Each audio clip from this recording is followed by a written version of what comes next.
À peine sorti du commissariat, il a fait arrêter le fourgon près d'une voiture suspecte. Regardez, cette jeune fille a essayé de percer un trou ici. Pourquoi faire? Pour y mettre le joint. Mais voici que le capitaine arrête une voiture. Cette femme va se retrouver mêlée à l'affaire. Elle va assister à la fouille comme un huissier. Avec ce témoin pris au hasard, la police évite toute contestation. Sous le siège avant, les policiers viennent de retrouver ce sac. Le capitaine a eu du flair. Il y a des amphétamines. Le sac appartient à cette femme. Pour elle, les sanctions sont immédiates. On va mettre tout le monde au courant. Vos employeurs, votre famille. Vous allez être fichés maintenant. Et on vous enlève le permis immédiatement parce que les toxicomanes n'ont pas le droit de conduire. Conséquences en cascade. La Russie ne plaisante pas avec la drogue.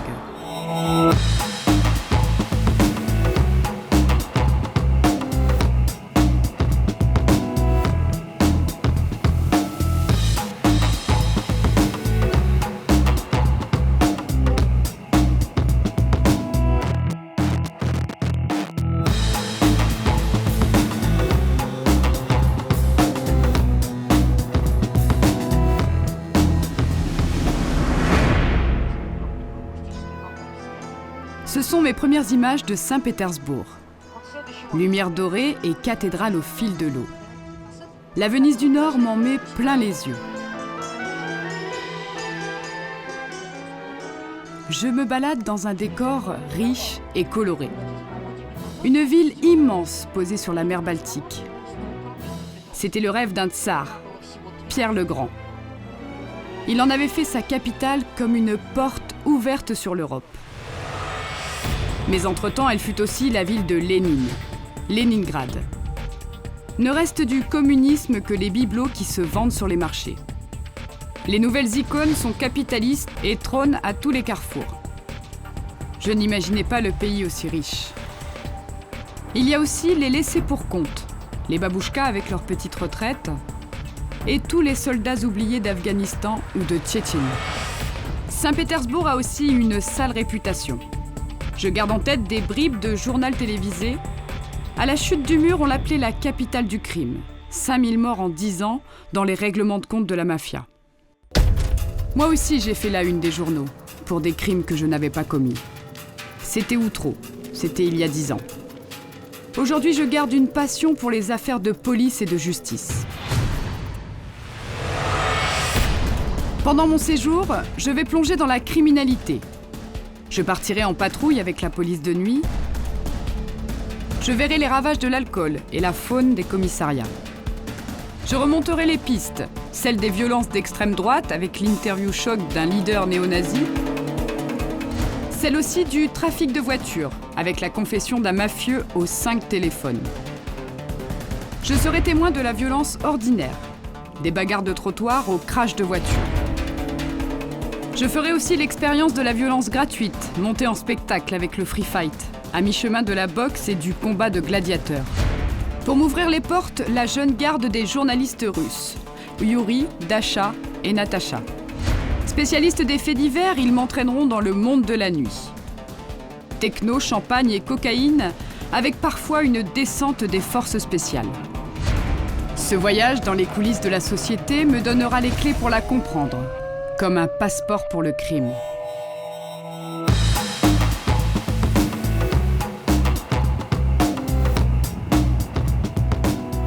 Saint-Pétersbourg ne dort jamais.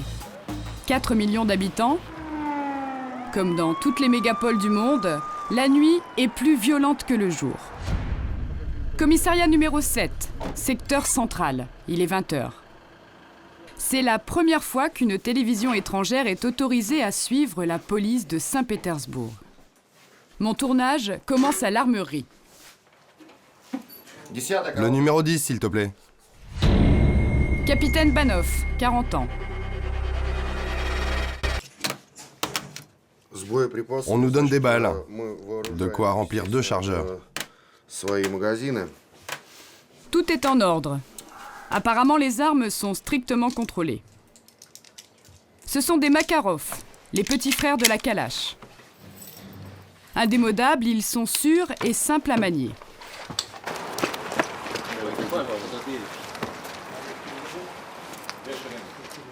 Les patrouilleurs de service se mettent au garde à vous. Un pas en avant, marche. Demi-tour. Présentez votre carte. Vérification des plaques de police. En Russie, la police prend parfois des allures militaires. Ordre vous est donné de prendre votre service en respectant la correction la plus absolue vis-à-vis des citoyens. Prêt? À vos postes. À droite, marche. Qu'on se le dise, on ne badine pas avec la déontologie et on fait respecter l'ordre sans brutalité.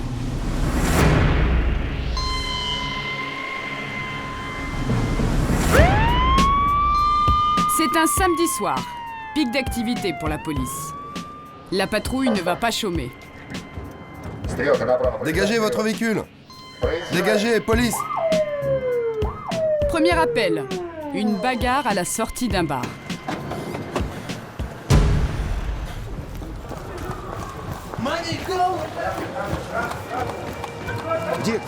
Où ça? Où ça? Où c'est qu'il a dit?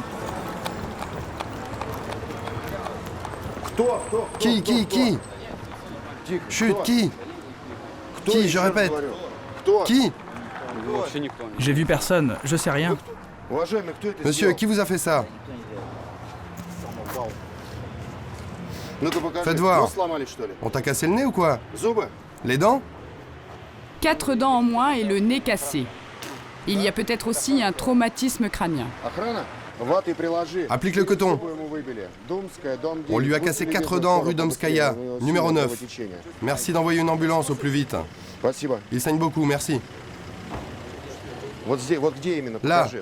Où exactement? Montrez-moi. Là? Ça s'est passé là, ici même? Là? À cet endroit, c'est ça? À quelques mètres, les videurs du bar observent la scène d'un drôle d'air. Y sont-ils pour quelque chose? Les ambulanciers font monter la victime, mais le capitaine n'en a pas terminé. J'arrive. Les gars, une petite seconde s'il vous plaît avant de fermer la portière. J'aimerais poser des questions au petit.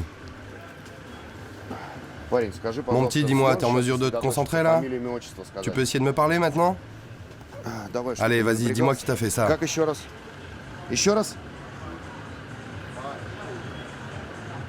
À l'abri de l'ambulance, le jeune homme finit par désigner ses agresseurs.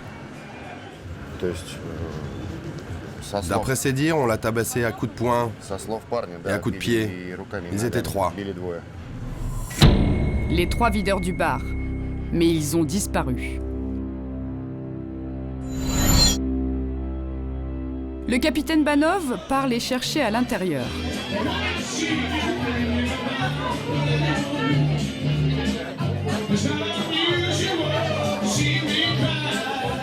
Peine perdue. Ils ont pris la fuite. Un avis de recherche est lancé. La victime part à l'hôpital.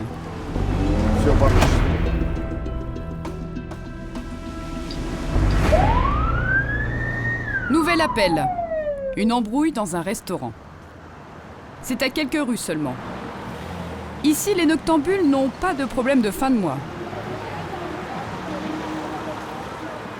La patrouille pousse la porte d'un endroit plutôt branché.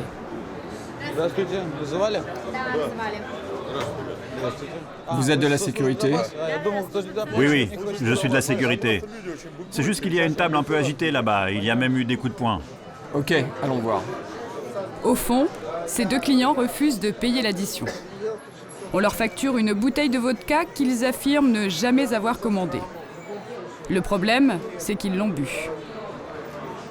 Ils sont sortis manu militari, direction la cellule de dégrisement. On l'emmène au poste dans cet état? Il joue la comédie, tu vois bien.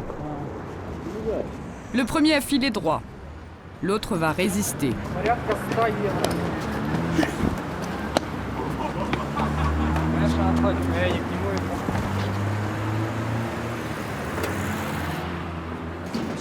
Ça n'a pas été facile. Mais regardez bien. La porte du fourgon est restée ouverte. L'homme a réussi à sauter du fourgon.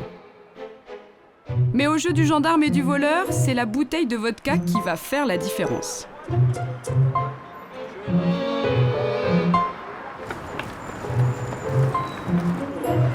Avantage aux gendarmes, qui eux n'ont pas bu. Je l'ai chopé dans la rue là-bas.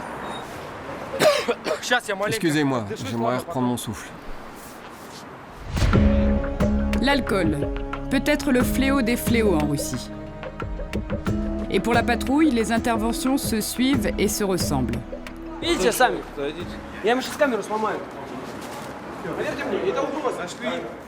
Querelle de sans-abri dans les couloirs du métro. À l'arrivée de la police, plus de force pour se battre.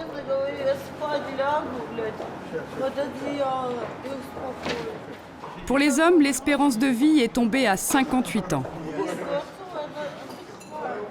Les ivrognes se font ramasser par la patrouille. Panier à salade, puis garde à vue. Surprise. Au commissariat, l'ambiance est assez calme, et même sobre. Pourtant, ces jeunes sont là à cause de l'alcool. On allait en boîte, on attendait tranquillement des copains, et on avait de l'alcool avec nous, dans ce sac. Les flics nous ont embarqués juste pour faire grossir les statistiques. Pourquoi ces coups de filet? Parce que la loi a changé. Interdiction de boire une seule goutte d'alcool dans la rue. Un comble en Russie. Mais aussi une injustice. Les plus modestes n'ont pas d'autre endroit pour boire.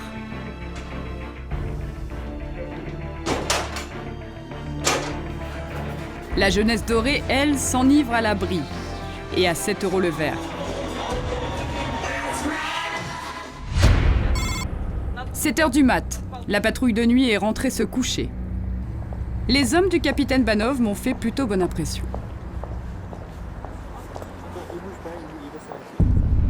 Quelques heures de sommeil plus tard, j'ai rendez-vous à l'autre bout de la ville. Petite leçon de débrouille avec Marina, ma traductrice. Faudrait qu'on trouve une station de taxi, peut-être. On n'a pas besoin de trouver un taxi. On peut faire juste un geste comme ça et n'importe quelle voiture s'arrête pour nous amener où on veut. N'importe qui peut te prendre. Tu payes et c'est tout. D'accord. Où tu veux aller, tu payes. Oh, oui, c'est toujours comme ça. Là, c'est pas toujours comme ça.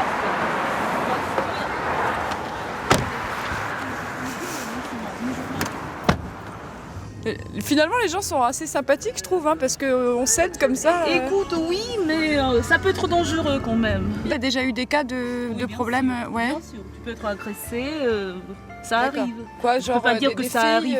Des filles, oui, et puis des vols aussi. D'accord. Ça vous arrive souvent de prendre des passagers comme ça Часто вы останавливаетесь, чтобы кого-то подвезти? Нет, только когда вижу красивых девушек, как вы. Non, seulement si je vois les jolies filles comme vous. Taxi improvisé, ça arrondit les fins de mois et ça met de bonne humeur. Le plaisir de ramener les jolies filles. C'est encore mieux quand elles sont françaises. Merci beaucoup, en tout cas. J'ai rendez-vous à la rédaction de Fontanka. Pour les faits divers, c'est la référence à Saint-Pétersbourg. Fontanka a l'œil sur tout. Fontanka n'est pas un journal classique, mais un site internet. Bonjour. Lui, c'est Evgeny, le patron, un ancien flic.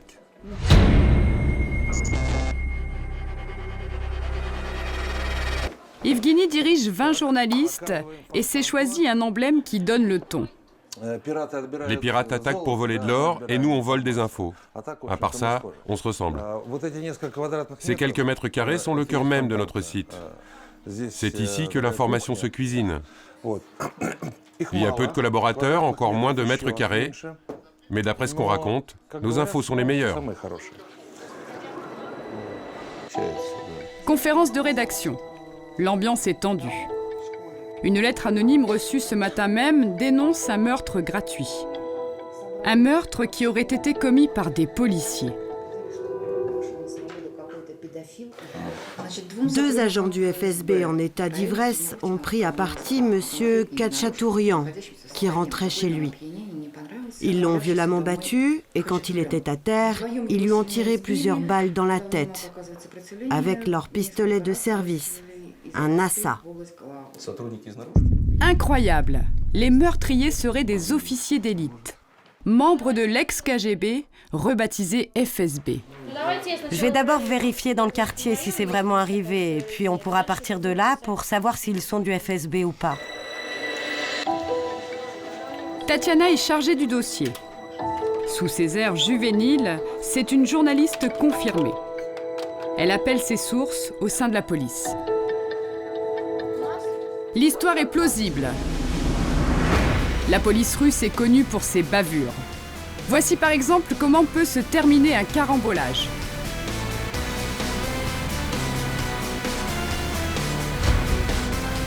Les femmes ne sont pas mieux traitées.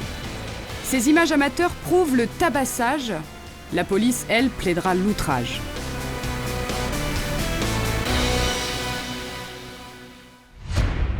Tania a sa réponse. Sous couvert d'anonymat, ses contacts l'ont briefé sur l'affaire. Ils t'ont dit quoi? Mes sources confirment que les tireurs étaient bien du FSB. Ils étaient bourrés et ils ont dû commencer à brancher la victime. La victime a répondu et alors ils l'ont tabassé. Il est mort, mais il y a un témoin. Donc on publie. Ok, je vais dire à Julia de contacter le tribunal militaire. Je décide de me rendre sur place, sur les lieux du crime. Au carrefour, une photo de la victime. Un petit hôtel a été improvisé à l'endroit où il a été abattu. Je pensais que c'était un accident de la route et je découvre que c'est tout autre chose. Je suis choquée. Ces mêmes gens qui sont censés nous protéger tuent des innocents. C'était notre voisin. On le voyait tous les jours dans la cour à réparer des voitures. Il était mécano. C'était un bon père de famille. Quand j'ai appris sa mort, j'étais sous le choc. Comme les meurtriers sont du FSB, les témoins risquent de recevoir des menaces par téléphone. Ils vont subir des pressions, ou même être attendus en bas de chez eux.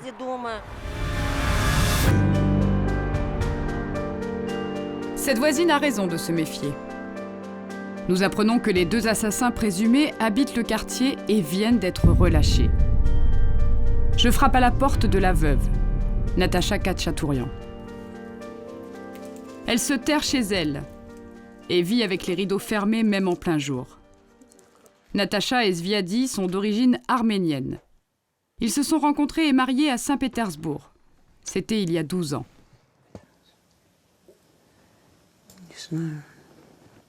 J'ai 2 enfants. Je ne sais pas. Je n'imagine même pas comment je vais vivre sans lui. Je ne sais pas. C'était la personne la plus importante dans ma vie, qui m'était la plus proche et la plus chère. Il était mon compagnon, mon ami. Il était tout. Natacha est perdue. Elle a mis ses 2 enfants à l'abri d'éventuelles représailles. En haut, c'est l'aîné, et en bas, c'est le plus jeune.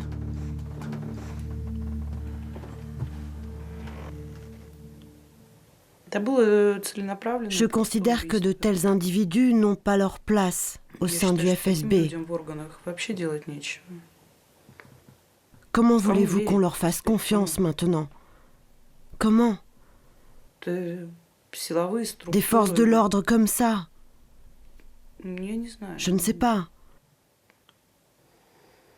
En tout cas, je ferai tout ce qui est en mon pouvoir. Je ne laisserai pas passer ça.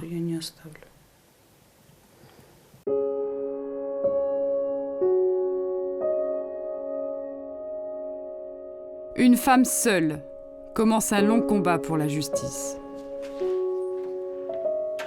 Demain matin, un rassemblement est prévu à la mémoire de son mari. Rendez-vous est pris.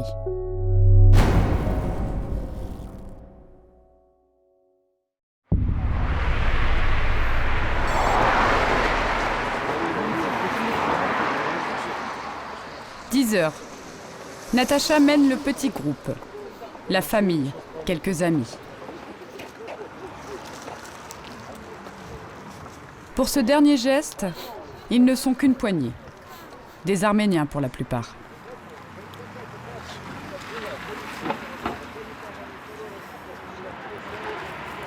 Leur silence me surprend. J'imagine les manifestations de colère qui auraient eu lieu en France. Cette communauté meurtrie est-elle résignée ou seulement recueillie? Aucun voisin n'a voulu ou osé se joindre à la cérémonie. Pourtant, tout le quartier est au courant. Un homme veut me parler. Allons par là. C'est un ami de la victime, le dernier à l'avoir vu vivant. Nous étions chez moi à parler autour d'un thé. Il est parti après 2 heures du matin. Oui, j'ai entendu les coups de feu, bien sûr. Mais je n'aurais jamais imaginé que c'était lui. La Russie d'aujourd'hui est loin d'être sans danger. Dans la rue, oui, il peut arriver n'importe quoi, pour rien. Et il vaut mieux éviter de se précipiter vers un agent en uniforme pour demander de l'aide. C'est aussi dangereux.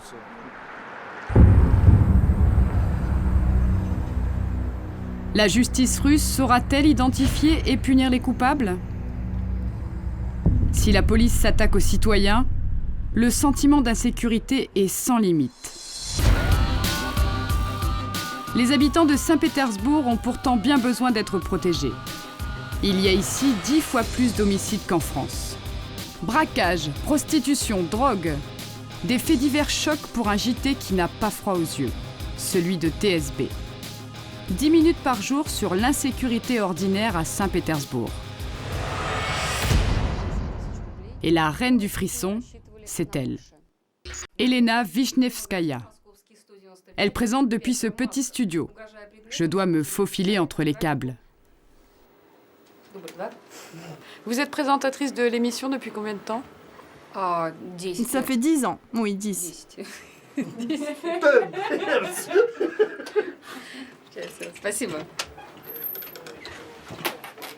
Ce journal de faits divers bat des records d'audience, malgré ses petits moyens. Voici Dasha, l'une des 6 journalistes de l'équipe.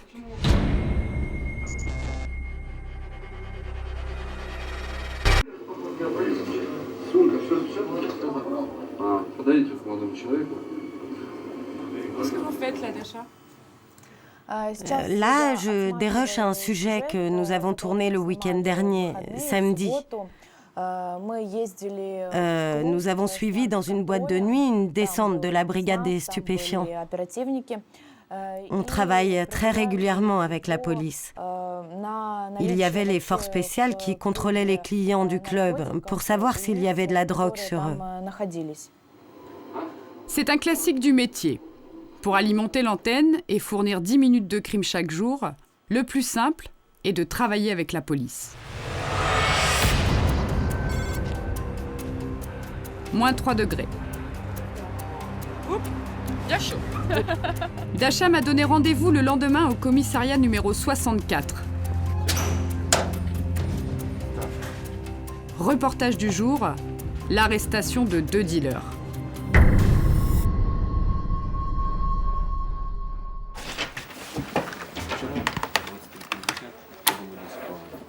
Tu vas faire quoi là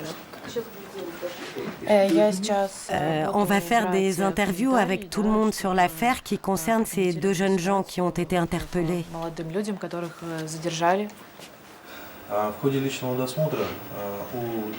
Lors de la fouille de 2 individus, nous avons pu trouver sur l'un d'eux 7 plaques de couleur marron, ressemblant à la substance narcotique appelée hashish.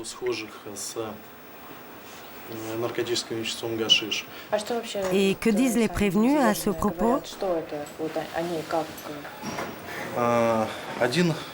L'un d'eux affirme que ces substances ne lui appartiennent pas.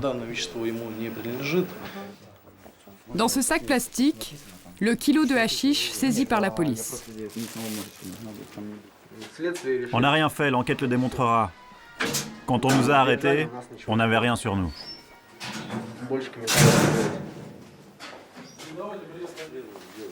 Innocents ou pas, ils passeront dans le journal ce soir. Entre la télé et la police, c'est gagnant-gagnant. c'est votre quotidien aussi de travailler en collaboration avec les journalistes? Oui, nous faisons aussi des appels à témoins. Nous montrons les prévenus à la télévision et nous recueillons ensuite le témoignage de ceux qui les ont reconnus. Ça nous permet d'étoffer le dossier d'instruction. Le tournage continue. Le caméraman est comme chez lui. Une seconde.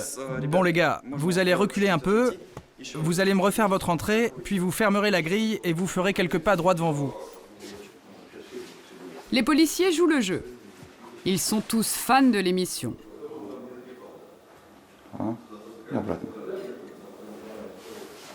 Et la collaboration marche dans les deux sens. On va se mettre d'accord sur 2-3 questions. De toute façon, que ce soit vous ou nous, il n'y a pas une grande différence. Donc je vous propose comme première question, sait-il de quoi il est accusé? Ou plutôt, pourquoi l'a-t-on arrêté? Et puis ensuite, de quoi le suspecte-t-on? C'est ce qu'on appelle une belle complicité. La télévision est même autorisée à faire ce qui serait impensable en France. Poser des questions aux suspects. C'est entre l'interview et l'interrogatoire. Vous avez le droit de ne pas répondre aux questions qui vous seront posées. J'ai compris. Vous dites que quelqu'un vous a demandé de faire ça, mais vous connaissiez ces gens, ceux qui vous ont demandé ce service? Je connaissais une des personnes. C'est pourquoi j'ai joué le jeu. J'ai fait ce qu'il me demandait. Vous voulez dire que c'est quelqu'un de proche de vous? Non, juste une connaissance. Cela doit faire 6 mois que je le connais, 7 tout au plus, je ne sais pas. Avec ce genre de mise en scène, on voit mal comment la télévision pourrait un jour critiquer la police. Dasha assume.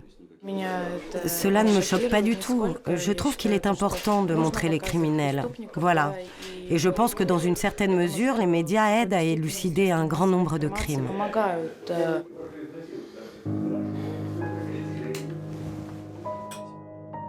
Le soir venu, je regarde la séquence à l'hôtel. Le visage du dealer présumé n'est pas flouté. Il n'est pas jugé, mais au tribunal de l'audimat, c'est comme s'il était déjà coupable.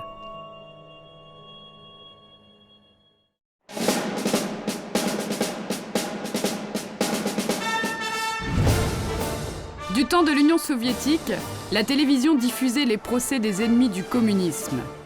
Aujourd'hui, il en reste peut-être quelque chose. 70 ans de dictature. Pour le visiteur de passage, ce n'est que du folklore. Mais dans les esprits et dans les lois, l'URSS n'est pas morte. Exemple avec une institution qui a survécu, la police de quartier.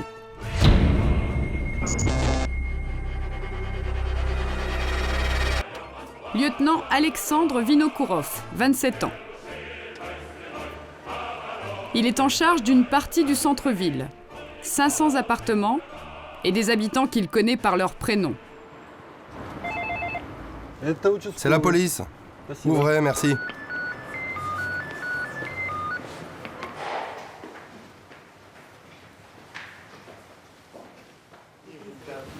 Ivan Evanovitch, 87 ans. Entrez, entrez. Vous le sortez ou c'est moi? Il est là? Oui, en bas, en bas. Alexandre s'intéresse au vieux fusil de chasse d'Ivan.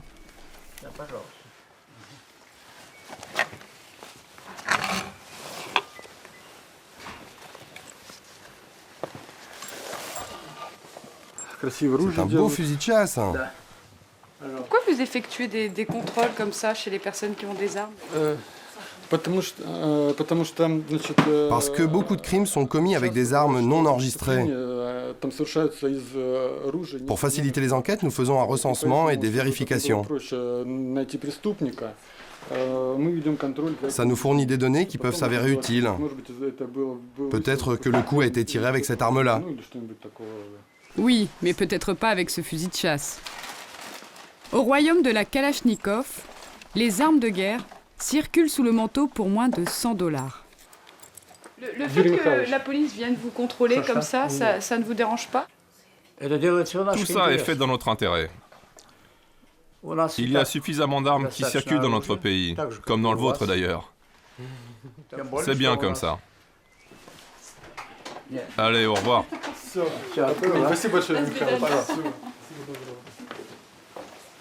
Au revoir.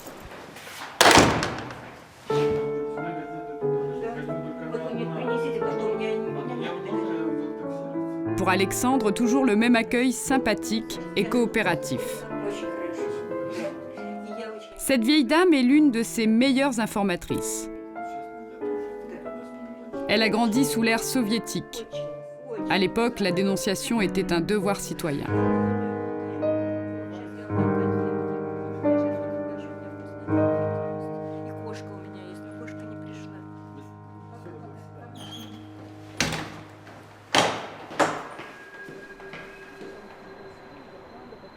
Les communistes faisaient la chasse aux bourgeois. Les plus beaux appartements étaient confisqués. On y logeait les plus modestes, une famille dans chaque pièce. Alexandre m'emmène dans l'un de ses appartements communautaires. Bonjour, c'est la police de quartier.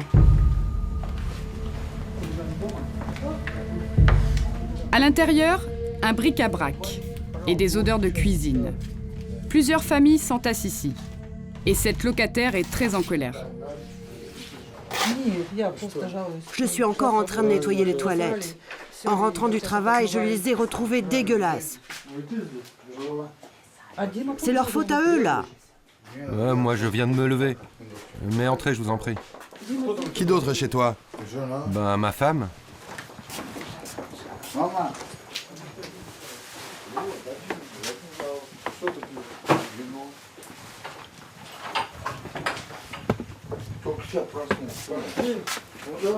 Et tu te plains de ne pas avoir d'argent, hein? Ben oui, j'ai beau chercher, je trouve pas de travail. C'est ça, oui. Tu m'en diras tant.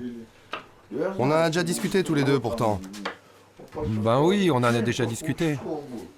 Sa femme, sous les couvertures, ne s'est même pas aperçue de notre présence.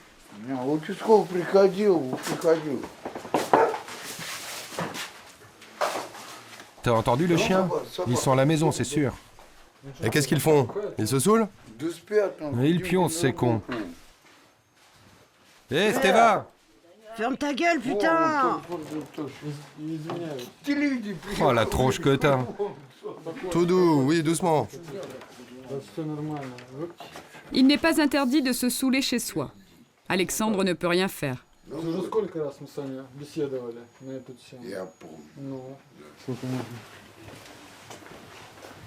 Là, c'est la cuisine. Chaque occupant a sa place attitrée. Un coin pour préparer à manger, des placards de rangement. Chaque chambrée a son coin. À chacun ses provisions.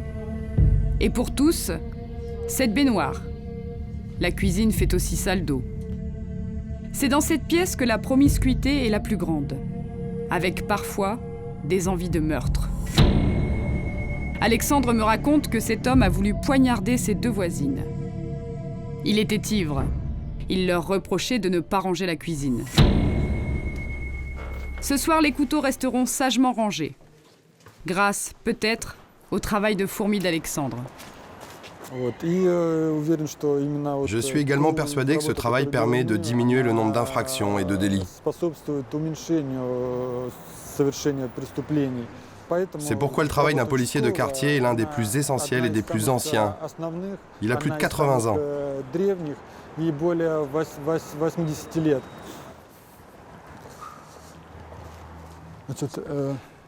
Là où nous allons maintenant, c'est très étroit et très bas de plafond. Et ça sent très mauvais. Donc faites attention à vos pieds et à votre tête. Oui, comme ça. Vous voyez, il n'y a pas de verrou. Quelqu'un l'a arraché, donc il y aura peut-être des gens à l'intérieur. Je dis bien peut-être. C'est mauvais signe, parce qu'il devrait y avoir un verrou. Faites attention.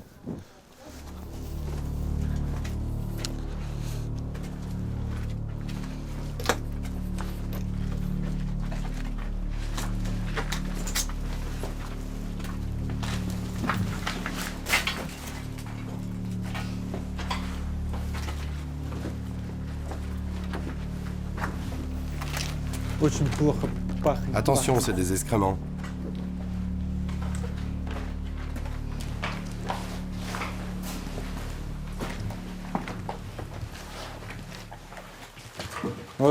Monsieur, bonsoir. Je suis le policier de quartier. Que faites-vous ici, hein? Je dors là. Vous avez des papiers? Non. Vous êtes SDF? Oui. Quand est-ce que tu t'es présenté à un poste de police pour la dernière fois? Il y a 2 semaines. En Russie, les sans-abri sont fichés. Impossible de passer à travers les mailles du filet policier. Encore un héritage de l'époque soviétique. Et ça arrive souvent, vous retrouvez souvent des gens comme ça dans les cages? Oui, ça arrive souvent. Et malheureusement, le travail que je viens de faire sera bientôt à refaire. Ils vont libérer les lieux pendant 1 jour ou 2, et après on a beau mettre un verrou, ils l'arracheront quand même. La police de quartier sait aussi se montrer intraitable. Dehors, les températures sont négatives.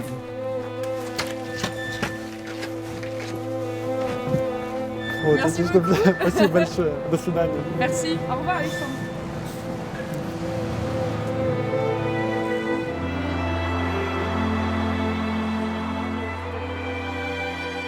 En Russie, c'est comme si la révolution n'avait jamais eu lieu. Les riches sont très riches et les pauvres sont très seuls. Entre l'opulence et la misère, on dirait que l'État ne fait pas grand-chose.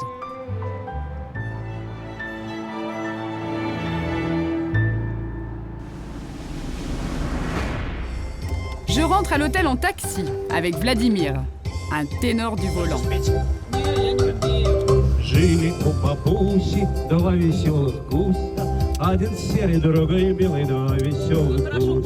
Taxi karaoké, il fallait l'inventer. Vladimir l'a fait. Il y a beaucoup de taxis comme vous à Saint-Pétersbourg? Non, mon taxi est unique. Il n'est pas aux normes. Saint-Christophe, patron des automobilistes. Faites que Vladimir n'ait jamais d'accident en regardant son écran.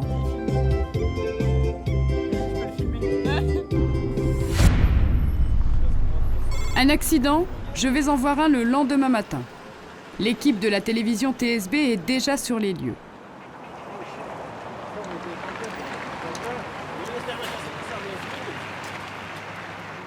Lui a eu beaucoup de chance. C'est le conducteur de la voiture accidentée. Il est encore sous le choc. Ça va? Laissez-moi tranquille à la fin. C'est grave? Un gros accident, oui, très violent. Pour l'instant, le conducteur n'est pas vraiment en mesure de nous expliquer ce qui s'est passé, mais on dirait qu'il s'est encastré dans la partie arrière du camion. Il avait peut-être déjà perdu connaissance au moment de l'impact. Les dégâts sont impressionnants, mais pour TSB, c'est la routine. J'ai vu bien pire. Par exemple, quand il ne reste plus rien d'une voiture. Là, c'est encore un moindre mal. La preuve par l'image, avec les caméras de la police. Toujours plus de circulation, avec la neige, la vitesse et l'alcool. Et pas de quartier pour les piétons.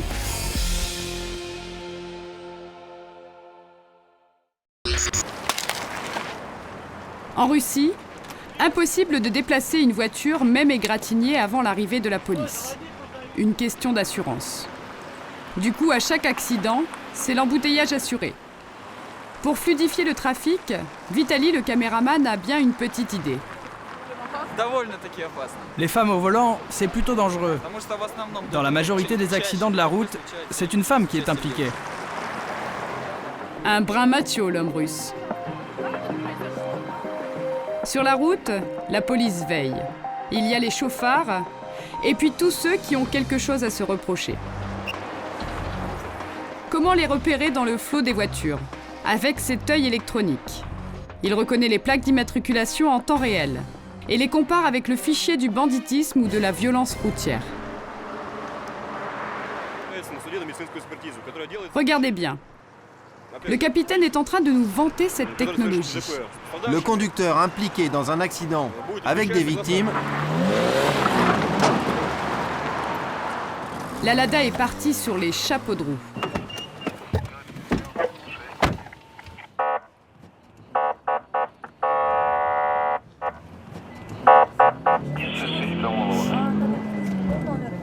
Cette voiture est recherchée.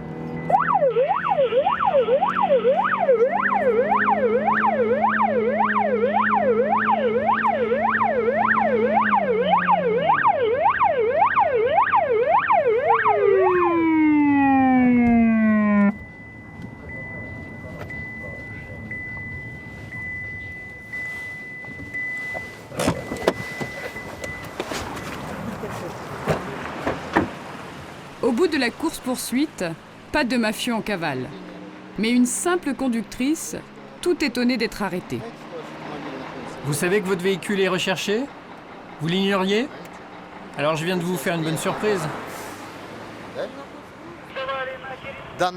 Le véhicule en question est recherché pour un délit de fuite. La conductrice n'est pas au courant. Bon, évidemment, on va prendre sa déposition et faire un procès-verbal. L'ordinateur s'est-il trompé? Ou bien est-ce la bonne voiture, mais pas le bon conducteur? Cela promet peut-être une explication orageuse de retour à la maison.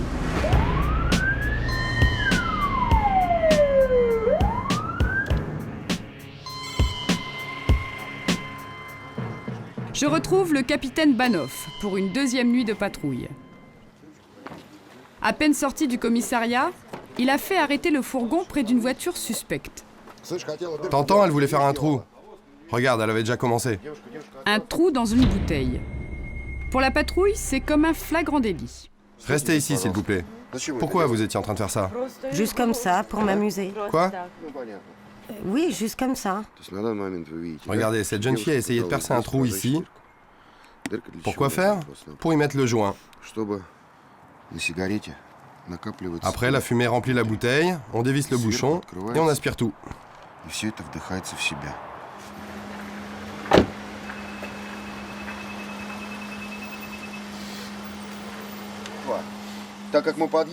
Le temps de nous arrêter et de sortir du fourgon, on s'était fait repérer par ces jeunes qui ont pu en profiter pour jeter ce qu'ils avaient.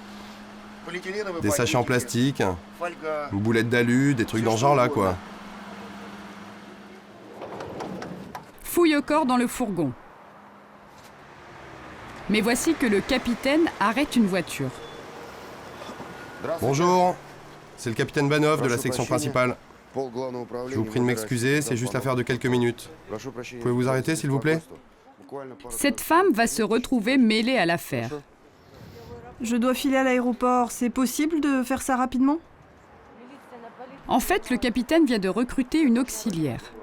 Elle va assister à la fouille comme un huissier. Avec ce témoin pris au hasard, la police évite toute contestation. Veuillez sortir de la voiture maintenant. Ouvrez la portière conducteur. Les témoins, approchez-vous.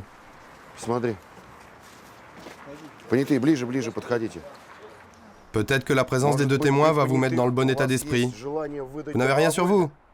Vous êtes bien sûr? Sous le siège avant, les policiers viennent de retrouver ce sac.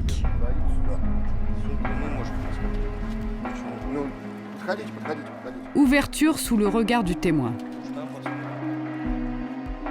Le capitaine a eu du flair. Il y a des amphétamines. Le sac appartient à cette femme.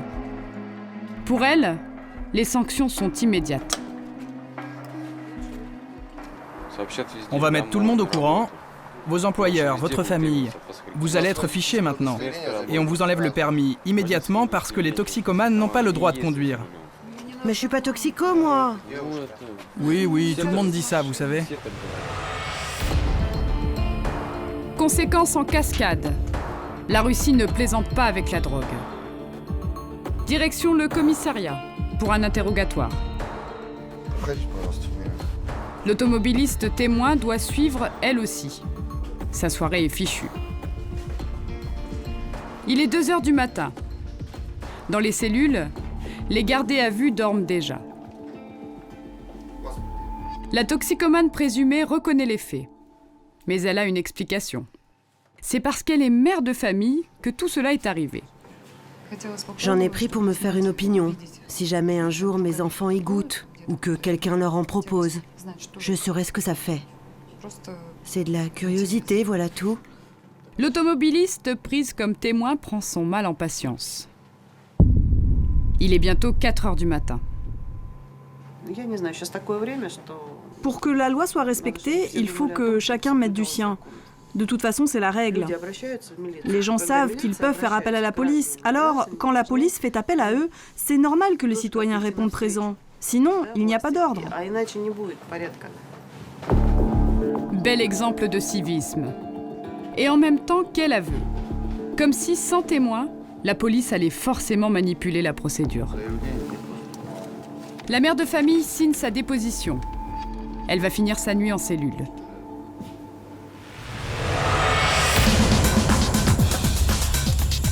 À cette heure avancée, il existe un lieu qui palpite comme en plein jour. L'Arena, la discothèque la plus glamour de Saint-Pétersbourg. Y a-t-il ici des substances interdites? Cocaïne, amphétamine ou héroïne?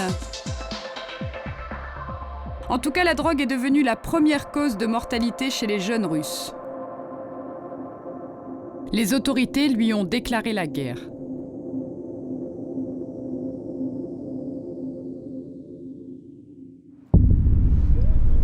Et elles le font savoir. Inauguration ce matin du nouveau siège des forces spéciales. C'est l'élite de la police. Discours du nouveau super flic de la ville, le général Soukhodolski. Parmi ses priorités, la lutte contre le trafic de drogue.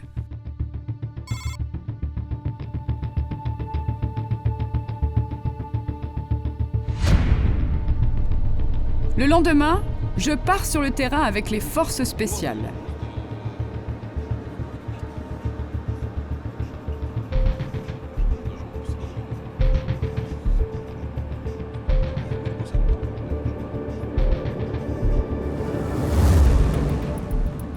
Le patron de l'opération me prend avec lui.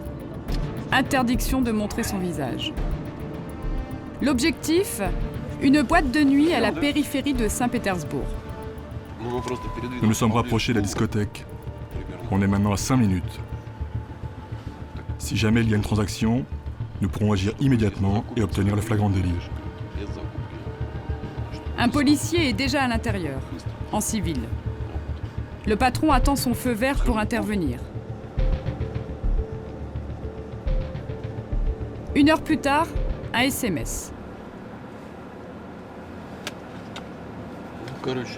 Il semblerait que le dealer ne soit pas là et qu'on n'ait aucune raison d'attendre plus longtemps. Le dealer a-t-il flairé le piège?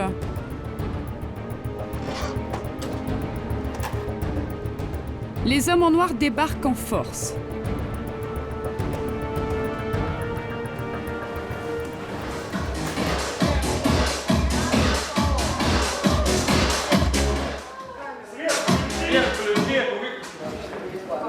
Ambiance glauque. Les derniers fêtards ne sont pas plus impressionnés que ça. J'ai ma conscience pour moi. Le patron de l'opération fait tout retourner.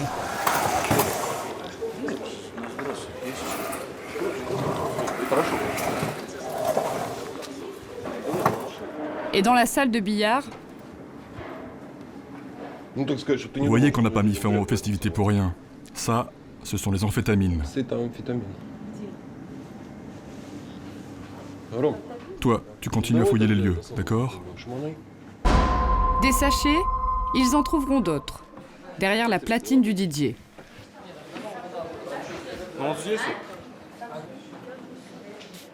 Hashish, amphétamine, et même planqué derrière ce panneau, une seringue. C'est suffisant pour faire fermer la discothèque. La drogue, ça n'est jamais vendu dans les rues. C'est pas comme dans les films américains où les dealers arpentent les trottoirs. Chez nous, Les deals se font en général dans les appartements ou en boîte. Le quadrillage policier y est peut-être pour quelque chose. Sur la piste de danse, tout le monde a repris ses esprits. C'est la gueule de bois. Test de dilatation des pupilles. Bonjour mademoiselle, vous pouvez me regarder dans les yeux s'il vous plaît? Merci, c'est bon. Vous pouvez rentrer chez vous, la sortie est par là. Lui aussi est à jeun. Ses yeux réagissent normalement à la lumière. Bon, on embarque tout au poste et on va voir ce qu'on a réussi à trouver. Très bien. Ok, on interrogera les deux DJ, ils sont vraiment défoncés. Au final, nous avons quelques personnes qui ont consommé de la drogue. Nous allons continuer de les interroger pour savoir qui les a fournis, quand et comment. Notre mission principale est de remonter aux fournisseurs. En attendant, les policiers explorent les lieux et font une découverte. À l'étage, un jacuzzi, une table de massage et des chambres. La discothèque est un bordel. Les prostituées se sont envolées. L'endroit a pourtant l'air d'un simple bâtiment commercial. Impossible de deviner la main de la mafia. La mafia, c'est aussi les voitures volées. Une trentaine par jour à Saint-Pétersbourg. En Russie, les petits salaires tournent autour de 200 € par mois. Une voiture de luxe, c'est la fortune sur 4 roues. J'essaye d'en savoir plus sur ce trafic. Ce matin, j'ai reçu un SMS. Un trafiquant accepte de parler. J'attends depuis plus d'1 heure. Le voici. Au volant du plus coûteux des 4x4.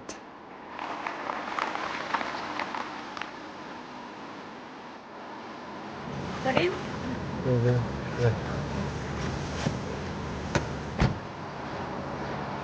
Alors quel est votre rôle dans le vol des voitures ?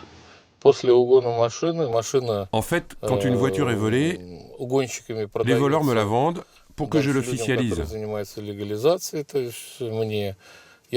Alors je me retourne vers certaines personnes pour qu'ils changent le numéro d'immatriculation et fassent des nouveaux papiers. Et est-ce que c'est un bon business ? Oui, c'est un très bon business, c'est très rentable. Je pense qu'il vient en 4e ou en 5e position après le trafic d'armes et les stupéfiants. Sans contact, sans protection, tu survis pas dans ce business. Parce qu'on peut très bien t'arnaquer ou te balancer.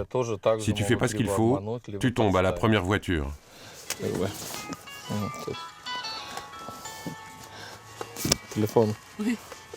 3, 4, 5 téléphones. Impressionnant. Qu'est-ce que c'est ? Ah, ça c'est un de mes différents téléphones. Je te rappelle, hein, d'accord ? Il faut absolument avoir plusieurs numéros qui correspondent à des gens différents. Comme ça, on n'est pas repéré. Et est-ce que les voitures, ce sont uniquement des voitures qui sont volées en Russie ou est-ce que vous en avez aussi qui sont volées à l'étranger ?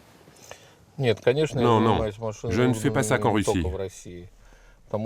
Parce que les voitures volées à l'étranger, c'est vraiment beaucoup moins risqué. Et votre Porsche Cayenne, là, c'est une voiture volée aussi ? Non, non, bien sûr que non. Les gens de ma profession ne peuvent pas se permettre de rouler avec des voitures volées. Ce serait le prétexte idéal pour que la police m'arrête. Légal ou pas, ce carrosse éveille les soupçons du gardien. Notre gorge profonde sent le danger et abrège la conversation.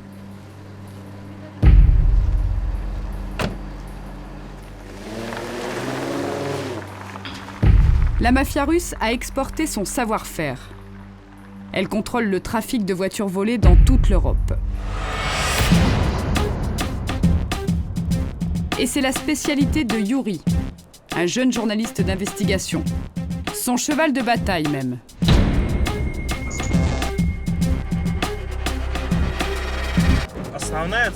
Mon objectif, c'est de prouver que ces choses-là ne passent pas inaperçues, à la fois pour nos lecteurs et pour ceux qui trafiquent.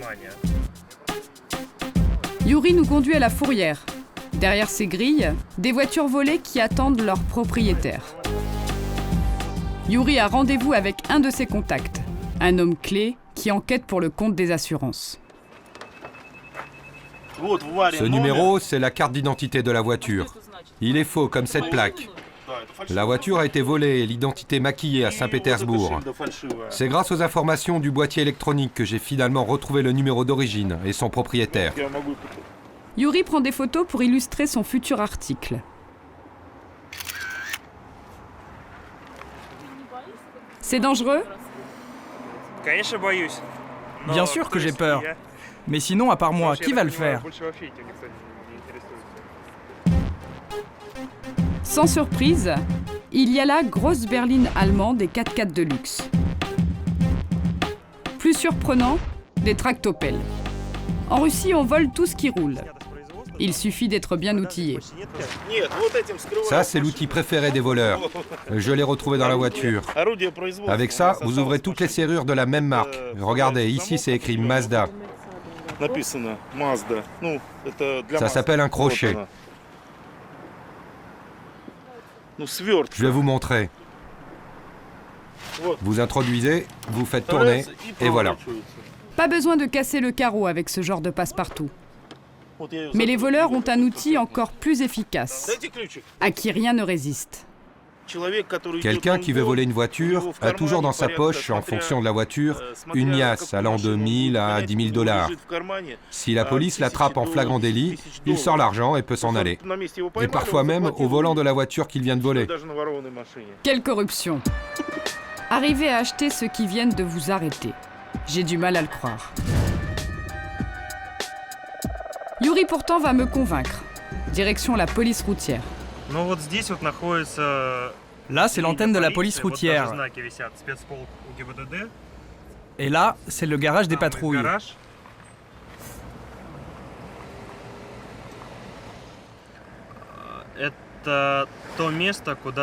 Devenir agent de la circulation, c'est le rêve pour n'importe quel flic. Il y a même des gens qui sont prêts à payer pour ça. Tu as des pouvoirs presque illimités. Tu peux toujours te démerder pour faire passer pour sous un mec parfaitement à jeun. C'est très rentable. La preuve sur ce parking. Voici les voitures personnelles des policiers. Ce n'est pas avec leur salaire qu'ils ont pu se les offrir.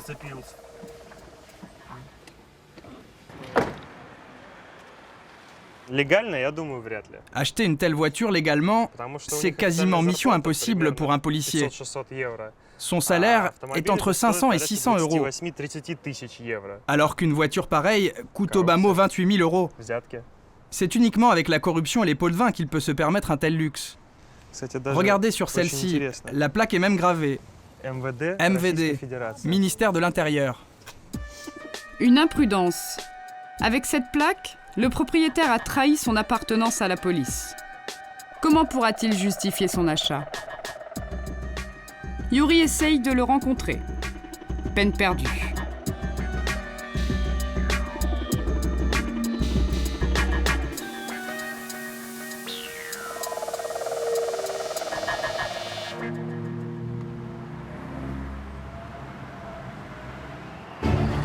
À Saint-Pétersbourg, la police ne connaît pas la crise. Elle est à tous les coins de rue. Tous les Russes le savent, mieux vaut l'éviter. Un exemple, l'alcool au volant. Le taux légal n'est pas 0,5 comme en France, mais 0. 0 en théorie. En pratique, on peut toujours négocier. Sur ces images amateurs, l'automobiliste propose un pot de vin. Transaction discrète dans la voiture de police. Le policier ne prend pas les billets en main, mais les accepte. Pour une centaine d'euros, il va rendre le permis. L'argent de la corruption est partagé avec les chefs. Ici, un policier en donne la moitié à son supérieur. Il y a 2 ans, un policier a brisé la loi du silence, le commandant Alexis Dimovski. Quelques semaines plus tard, il sera radié de la police. Depuis mon arrivée à Saint-Pétersbourg, je n'ai pas encore été arrêté. Mon chauffeur de taxi vient de franchir une ligne blanche.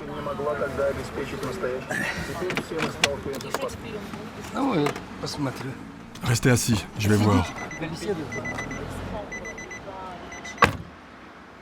Nous volons quelques images. 5 minutes de négociation. Et le voilà de retour. Combien a-t-il donné? En principe, tu donnes ce que tu peux. Mais si tu donnes trop peu, ils ne te laissent pas partir. Pour 500 roubles, ils ne te parlent même pas. Il avouera plus tard avoir lâché 1000 roubles, 25 €.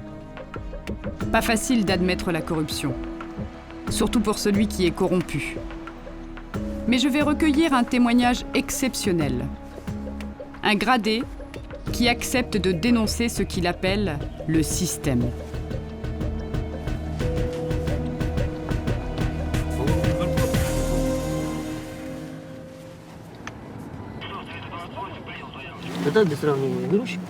Les généraux de la police offrent des voitures à leurs fils et s'achètent des Dacia valant des centaines de milliers de dollars. Et nous entretenons les véhicules de service à nos propres frais. L'essence pour les voitures de patrouille est de notre poche. Les stylos, le papier pour les procès-verbaux sont de notre poche aussi. L'uniforme, c'est à nos frais. 99% des effectifs, d'une façon ou d'une autre, sont corrompus. Le système lui-même les y oblige. Le système, pour qu'il change, il faudra que les policiers disent non. Combien sont-ils comme cet homme à subir en silence? Cela fait 9 jours que Zvialdi, l'Arménien, est mort sous les balles de la police. Aujourd'hui, ses proches sont au cimetière. C'est une tradition orthodoxe. Au 9e jour, l'âme du défunt quitte le corps et monte au ciel.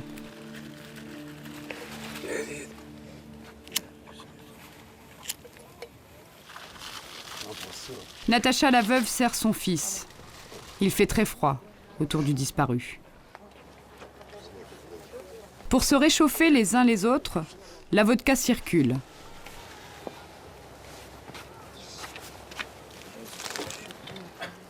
On mange sur le pouce. Chagrin et colère aussi. Le FSB devrait être le premier à dénoncer cette affaire, le premier à condamner cette brebis galeuse. Une famille honnête se retrouve complètement livrée à elle-même, obligée de se défendre par ses propres moyens. C'est le plus terrible dans tout ça. C'est au-delà du révoltant. Je n'ai même pas de mots pour ça. Nous avons bien des lois et des structures qui nous protègent, mais nous devons les pousser à le faire. C'est nous qui devons mettre la machine en branle, alerter les médias, passer par Internet. La loi ne bouge pas, elle ne fait rien. On doit la faire bouger. Cette femme souffre et elle doit en plus se défendre toute seule, se défendre elle et ses enfants. Voilà comment ça se passe chez nous. Je me promets de repasser voir Natacha avant mon départ. Triste tableau. Cette veuve brisée s'en remet plus à l'Église qu'à l'État.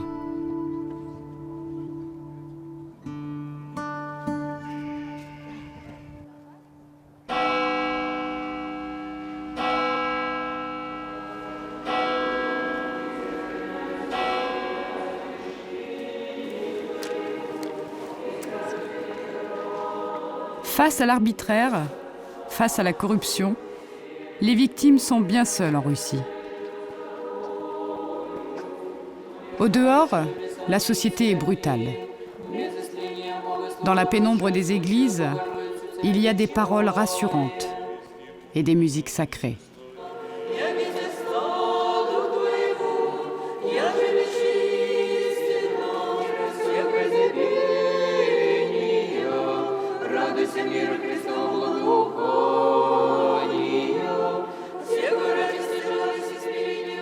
La prière comme une bulle hors du temps, comme un instant de répit.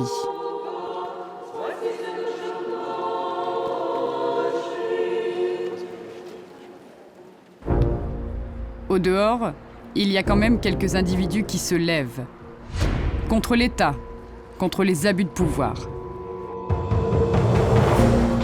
Leur nom de code, Voïna, la guerre. S'attaquer aux symboles, rien de plus efficace pour ces rebelles. Renverser une voiture de patrouille, embrasser les femmes en uniforme, ou narguer les pontes de la police. En 24 secondes chrono, graffiti géant sur le plus grand pont levant de la ville. Et voici un phallus de 65 mètres de hauteur, érigé juste sous les fenêtres du FSB. Une blague de potache qui ne fait pas rire les autorités. Voici les 2 leaders de Voïna. Natalia, surnom la chèvre, et Oleg, surnom le voleur. C'est un couple d'artistes. Ils ne se séparent jamais de leur dernier-né. Arrêtés, relâchés, poursuivis à nouveau, Oleg et Natalia passent à la clandestinité.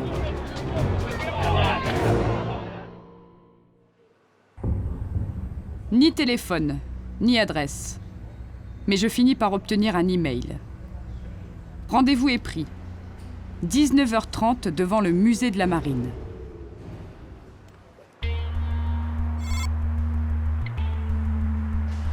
Je suis avec Marina, ma traductrice. Personne. Et puis Natalia arrive, en vélo. Elle vérifie notre identité. Son compagnon Oleg nous observait depuis tout à l'heure. Son enfant sur le dos. Nous partons sur les quais de la Neva.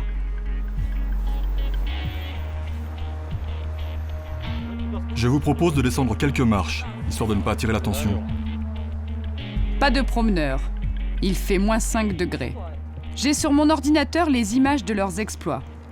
Alors là, cette action que vous avez faite, c'était pour protester. Pourquoi ? Ce que nous essayons de faire avec ces opérations, c'est contester la corruption qui étouffe la société, comme l'étoufferait une cellule de prison. La corruption empêche les gens de vivre. C'est pour ça qu'il faut la remettre en question, et de préférence de manière forte et expressive. C'est ce que nous faisons, nous, les artistes. Nous appelons les gens à changer les choses et à lutter contre cette corruption. Ce que nous aimerions par-dessus tout, c'est que les gens cessent d'avoir peur. Nous essayons de montrer qu'il n'y a rien de terrible à proclamer ses convictions. Aujourd'hui, votre vie est compliquée et difficile. Est-ce que vous regrettez vos actions par rapport à ça ? Non. Et nous sommes prêts à répondre du moindre de nos actes. Et si c'était à refaire, nous le referions sans hésiter. Nous sommes sous le coup d'une recherche fédérale de la police, à travers tout le pays donc. Et je suis en plus sous le coup d'un mandat de recherche international. Mais en fait, pour l'instant, nous ne faisons que nous échauffer. Tout ce que vous avez pu filmer, c'est un échauffement. Des gamineries d'adolescents. Mais bientôt, nous serons grands, et là, nous passerons aux choses sérieuses. Faut-il entendre une menace ? Ces agitateurs d'extrême gauche veulent-ils passer à des actions plus violentes ? Pour l'instant, le danger vient plutôt de l'autre bord. « 4 novembre. Aujourd'hui, l'extrême droite voulait défiler dans le centre de Saint-Pétersbourg. Le pouvoir a dit non. Ce sera un meeting en banlieue et sous haute surveillance. Gloire à la Russie! Gloire à la Russie!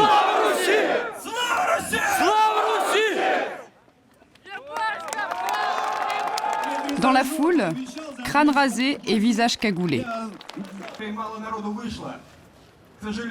Mais aussi les plus jeunes et les plus âgés, nostalgiques de la grandeur soviétique.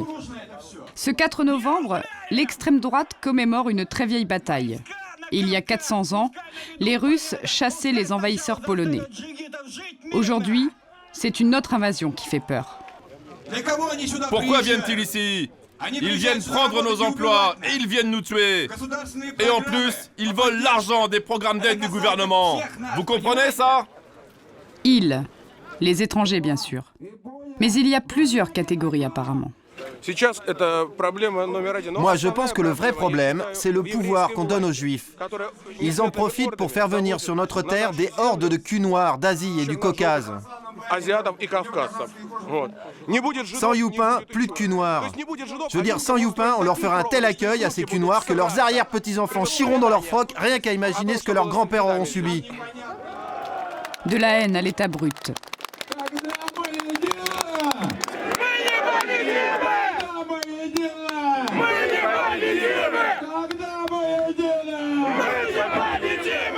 On aurait pu s'en douter avec ces drapeaux. La croix gammée n'est pas loin. Et le passage à l'acte non plus. Regardez bien. Ce jeune manifestant est armé.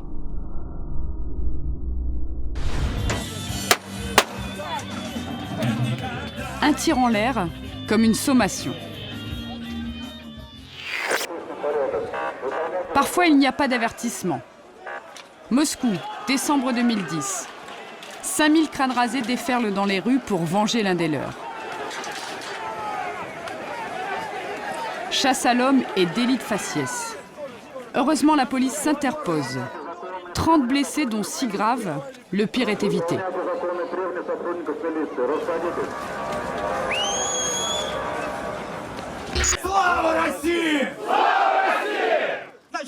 Qui sont ces militants néo-nazis? Voici leur chef, Dimitri Bobrov. Bobrov, un nom qui sent le soufre. L'ancien chef de Schulz 88, un groupuscule de sinistre mémoire.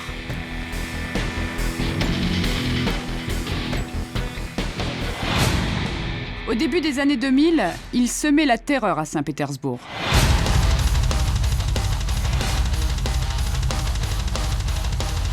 Bataille rangée, passage à tabac, agression gratuite.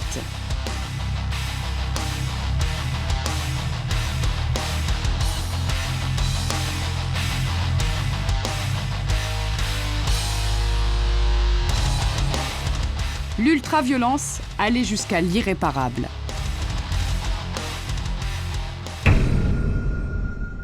Au moins un meurtre raciste par mois. Yevgeny s'en souvient. Le patron du site Fontanka a enquêté sur ces mouvances néo-nazis. Au premier rang, Schulz 88, le mouvement de Bobrov. Voilà ce qu'ils éditent. Il s'agit d'un journal illégal, mais c'est un journal quand même. Et là, vous avez un deuxième, une vraie œuvre d'art, signée Schulz 88. L'auteur est de Saint-Pétersbourg, c'est Bobrov. C'est ce qu'il publiait avant d'être arrêté. Vous y trouvez tout et n'importe quoi. J'ai eu entre les mains leur programme politique. Je peux vous dire que le sang versé pendant la Révolution d'Octobre ou la Révolution française, c'est rien en comparaison. Ce sont des vrais dangers publics, des monstres, capables de crever des yeux, d'assassiner un des leurs, de boire du sang, qui sait.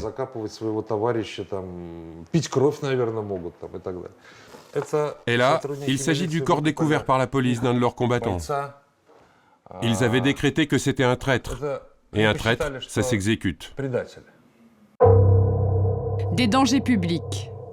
À qui le pouvoir de Poutine va casser les reins. Les meurtriers prennent perpétuité. Les mouvements sont dissous. Les meneurs sont arrêtés, comme Bobrov, qui fera 3 ans de prison. Aujourd'hui, il est libre et ne renie rien. Il accepte de me rencontrer.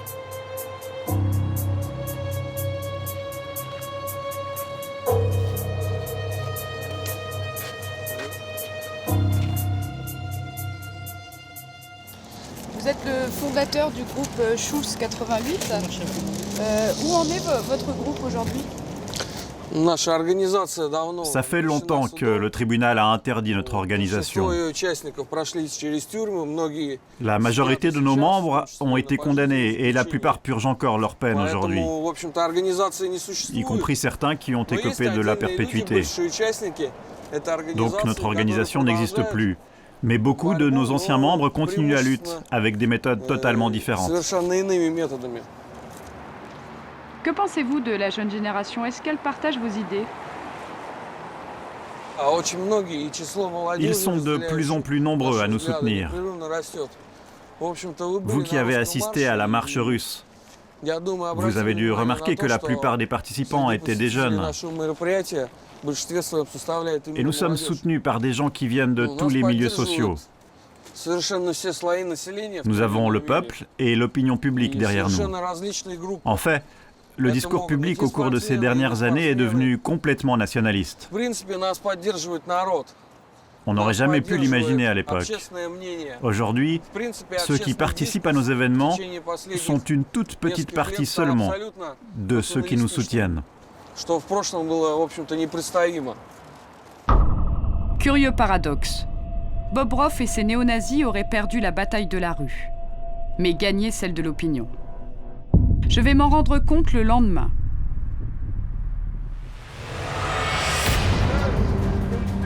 Balade au marché. Le marché Apraxin Dvor. Les visages sont méfiants. Azéris, géorgiens, arméniens. Ici, tout le monde parle russe, mais avec l'accent. C'est le cas de Firdaz, Férouz et Forkad, 3 immigrés, 3 frères. Ils sont nés à 4500 km d'ici, au Tadjikistan. Ils m'emmènent dans ce parc, où Firdaz a cru mourir. C'est ici. Le chemin était très étroit, avec de la neige de chaque côté. Je marchais seul quand ils sont venus à ma rencontre. Ils étaient 4. Ils m'ont donné un coup d'épaule, puis ont commencé à m'insulter. Ensuite, un des gars a sorti un couteau de sa poche et a voulu se jeter sur moi. Le temps que mes frères arrivent, j'étais déjà par terre, ici. On m'avait donné 8 coups de couteau. Puis mes frères se sont battus avec les Russes, qui ont fini par s'enfuir. Et puis on l'a emmené au dispensaire, là-bas. Et pourquoi ils vous ont agressé ? Parce que je ne suis pas russe. Je suis un immigré. Ça se voit, non? C'était des nationalistes. Ils m'ont attaqué pour ça. Ils me criaient que la Russie n'était pas pour nous, mais pour les Russes. Qu'ils allaient la nettoyer des mecs comme moi. Voilà ce qu'ils disaient. Ils me traitaient de cul noir. C'était une agression très violente, hein ? Oh oui, très violente. Vous vous rendez compte? Ils me donnaient des vrais coups de couteau. Pas des coups de poing, non. Des coups de couteau, et plusieurs à la suite. J'ai des cicatrices. Ils voulaient tout simplement me tuer. D'ailleurs, ils l'ont admis pendant l'instruction. Ils ont dit oui. On voulait sa peau. Et vous pouvez me montrer une blessure ? Oui, bien sûr, je peux vous les montrer. J'en ai encore une ici. Et plusieurs dans le dos. Ah, oui. Et 8 coups de couteau comme ça. Qui sont les agresseurs de Firdaz? Néo-nazis ou jeunes sans histoire?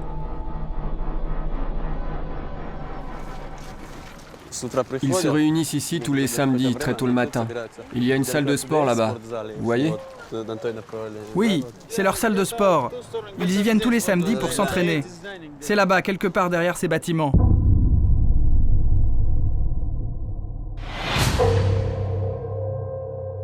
Voici la salle de sport, le club du Diable Rouge.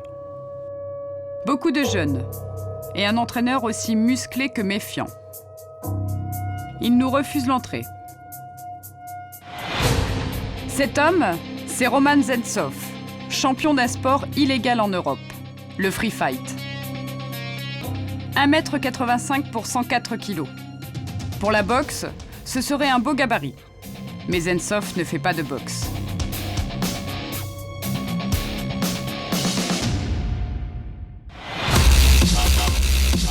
Au free fight, tous les coups sont permis. Poing, pied ou genou.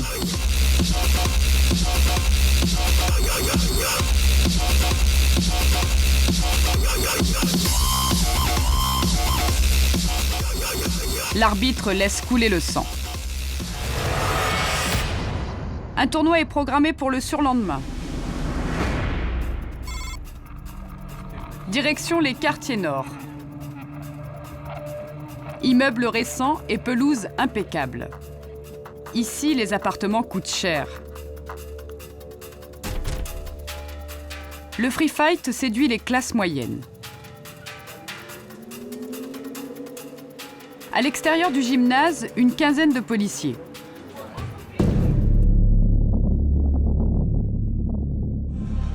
À l'intérieur, une centaine de combattants. Ils sont à l'échauffement, comme n'importe quel sportif.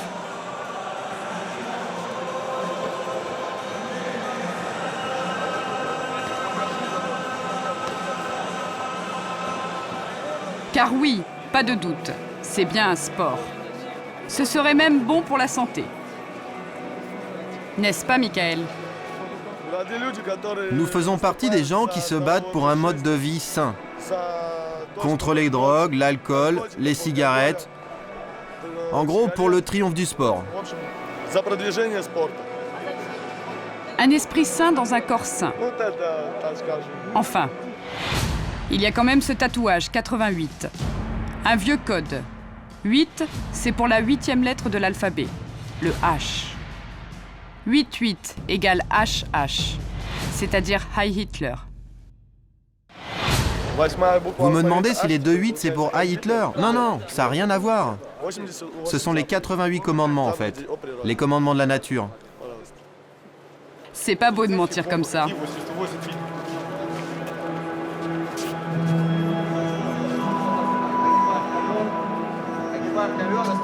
Ça sert à rien de vous agglutiner pour les présentations. Vous vous mettez en rang, moi je passe le premier et vous me suivez.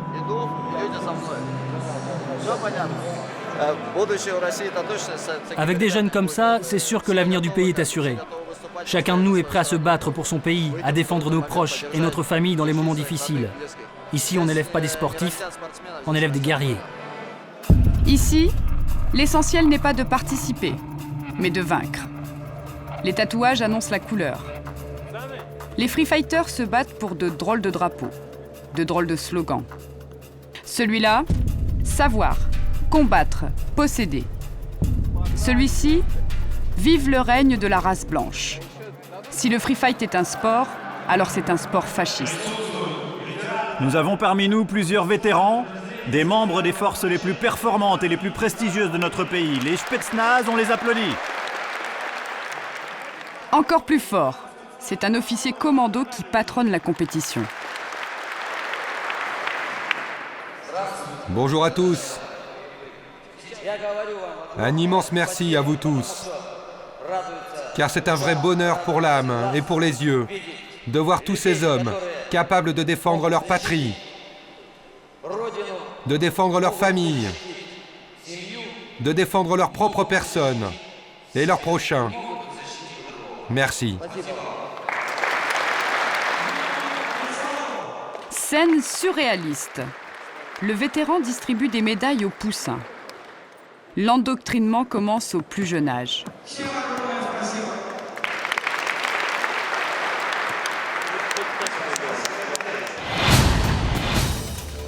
Début des hostilités.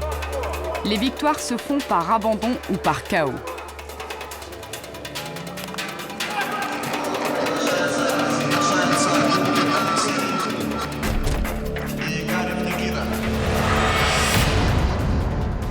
Michael se prépare.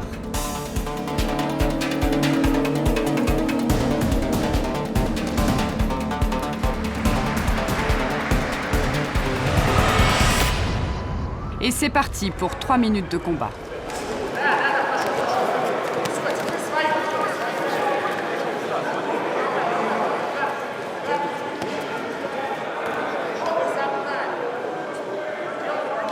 Michael l'emporte avec cet étranglement. Applaudissements.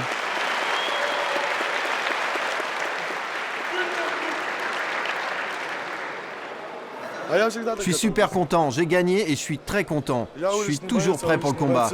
Moi, je suis un combattant de rue. La différence avec les sportifs, c'est que nous, les combattants de rue, on est toujours prêts. Si on me réveille au milieu de la nuit ou qu'on vient me surprendre sous ma douche ou au milieu de mon petit déjeuner pour me dire « On se fait un combat », je répondrai toujours « D'accord, on y va ». Je comprends maintenant ce que voulait dire Bobrov. Plus besoin d'être néo-nazi pour avoir des idées extrêmes. La société russe tout entière s'est radicalisée. Et Evgeny, le journaliste, a peur de ce qui pourrait suivre.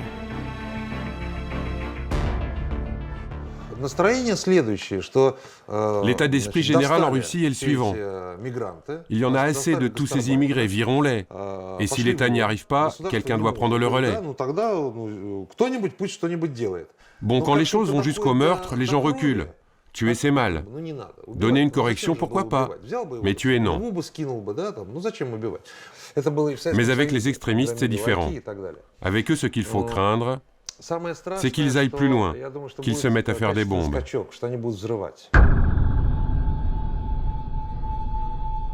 Espérons qu'Yevgeny se trompe.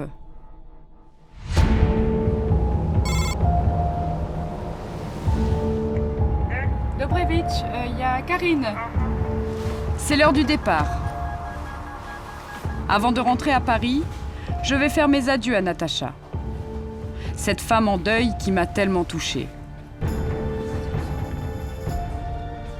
Elle m'attend chez elle, avec son avocat. Et ce qu'elle a à me dire est incroyable. Est-ce que vous avez été entendue par la police, Natalia ? Non. L'enquête suit son cours et je n'ai pas la moindre idée de ce qu'il y a dans le dossier. On me cache tout. Vraiment, je ne comprends pas. Cela signifie qu'on lui refuse ce que lui octroie pourtant notre Constitution. En tant que partie civile, elle a le droit de savoir quelle mesure a été prise à l'encontre de l'inculpé. On refuse de nous donner une réponse claire à ce sujet, c'est vous dire. Et en tant qu'avocat, vous n'avez pas eu peur de prendre une affaire comme celle-là ? Oui, bien sûr. Je vais réfléchir à ma réponse, car ça peut me coûter ma carrière d'avocat. Rien ni personne ne me garantit une protection au cas où j'aurai à subir des désagréments ou quoi que ce soit d'approchant. Cela pourrait commencer par, ce n'est qu'une supposition, mais disons par des écoutes téléphoniques. Et si ça ne suffisait pas, ça pourrait continuer avec des mesures de plus en plus corsées. Est-ce que vous avez espoir que justice sera faite ? Oui, bien sûr. Bien sûr, on a envie de croire qu'au moins une fois en Russie, justice sera faite. Mais j'en doute. Natacha fera-t-elle condamner les meurtriers de son mari ? En tout cas, elle ne baissera pas les bras. Le simple combat d'une victime, à côté d'autres combats, d'autres victimes. Pour qu'un jour enfin la Russie devienne un état de droit. Pour qu'un jour enfin, la Russie n'ait plus tout à fait les mêmes faits divers.